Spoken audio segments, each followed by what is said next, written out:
Ang New York Knicks nga ang ating 2026 NBA champion. At pagkatapos nga ng parade nila sa New York City, ay ang mga team ay nagsimula nang gumawa ng mga moves nila para maagaw ang corona sa New York Knicks. Napakabilis ng mga pangyayari. In less than 2 weeks ay si Giannis ay nasa Miami na.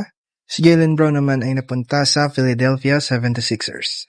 Si LaMelo ay napunta sa Minnesota, habang ang Lakers naman ay kinuha si Walker Kessler. Ngayon, bilang si Just Buckets, ay ibibigay ko sa inyo ang unofficial power rankings ng mga NBA teams ngayong papalapit na 2026-2027 season. Number 10, Minnesota Timberwolves. Anthony Edwards, Rudy Gobert, LaMelo Ball, Jaden McDaniels, at ang bago nilang resigned player na si Ayo Dosunmu. In papers, ang team na ito ay napakalakas. May dalawa silang ball-dominant players. Sila ay si LaMelo Ball at Anthony Edwards. May problema naman sila ngayon sa kanilang wing depth dahil nga nawala si Donce DiVincenzo sa kanilang lineup na nagkaroon ng Achilles injury last season. Sa tingin ko nga ay magiging exciting team ang Timberwolves sa pamamagitan ni LaMelo Ball at Anthony Edwards dahil nga sa kanilang duo na may slashing at 3-point capability. Pero tingin ko nga ay kailangan nilang patunayan ang kanilang chemistry para maging contenders sa West. Sitting at number 9 ang Boston Celtics. Dahil nga sa pagkawala ni Jaylen Brown ay nilagay natin sila sa number 9.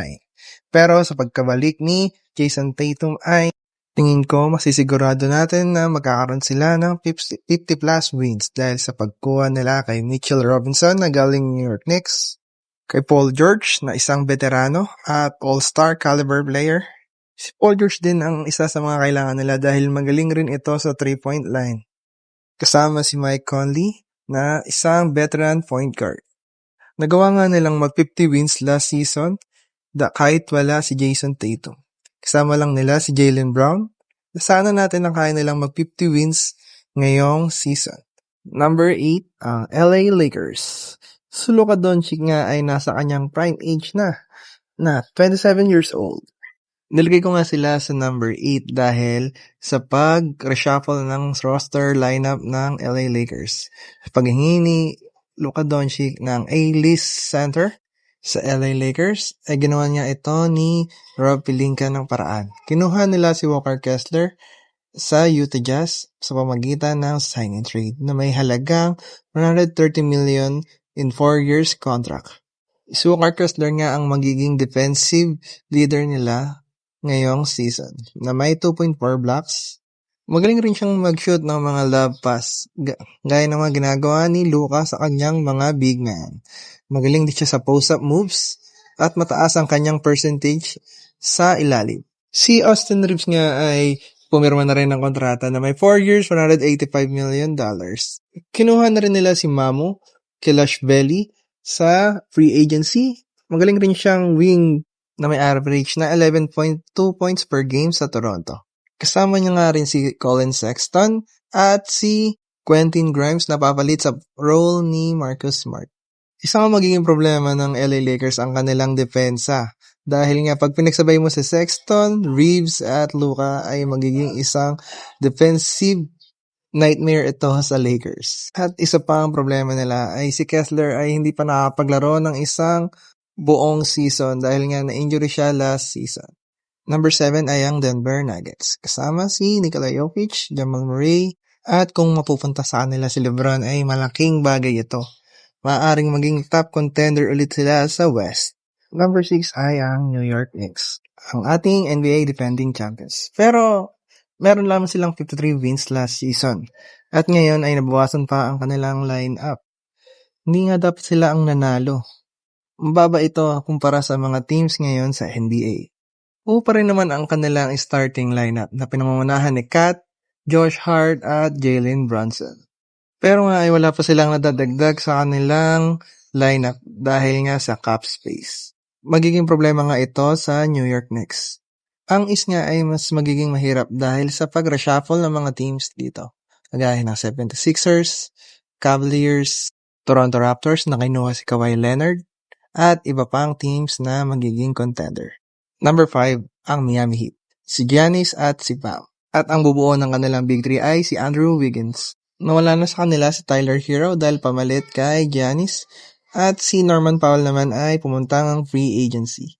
Sa tingin ko nga ang pinaka-problema nila dito ay ang kanilang depth sa kanilang bench. Dahil naubos ang kanilang mga player, kailangan nilang kumuha ng mga player sa free agency na may mababang kontrata.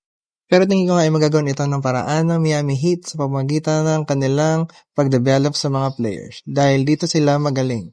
Kagaya nila Max Strus, Gabe Vincent, at ang iba pa nilang player last finals nila. Pinagkukuha nga lang nila ang mga players na ito sa free agency, G-League, at iba pang teams. At kung mapupunta nga si LeBron sa kanilang team ay mas magiging mapanganib ang Miami Heat. Hindi nga magiging sapat ang kanilang lineup ngayong taon dahil kailangan pa nilang gumawa ng maraming moves at change roster sa kanilang lineup. Ang number 4 ay ang Golden State Warriors, kasama si Stephen Curry na 38 years old na at si Draymond Green. Si Jimmy Butler naman ay nag-recover sa kanyang ACL tear. Kasama pa rin si Porzingis na may bagong kontrata. At kung pupunta nga sa kanila si LeBron ay magiging mas malakas ang kanilang team, ang Steph and LeBron duo, na matagal na ang inaasam ng karamihan. Pero kung masign man nila si LeBron ay maaaring matrade si Jimmy Butler kay Anthony Davis papuntang Wizards. Dahil ayon ang request ni LeBron sa Warriors. Ayon sa kanyang agent na si Rich Paul. Number 3 ay ang OKC Thunder, ang grupo ni Shai Gilgeous-Alexander. Kasama pa rin niya sila Jalen Williams, Alex Caruso, Isaiah Hartenstein, Chet Holmgren, AJ Mitchell, Jared McCain, at ang iba pa nilang roster. Ito nga ang team na may pinakamalalim na depth na naghahangad pa rin ang kanilang second championship.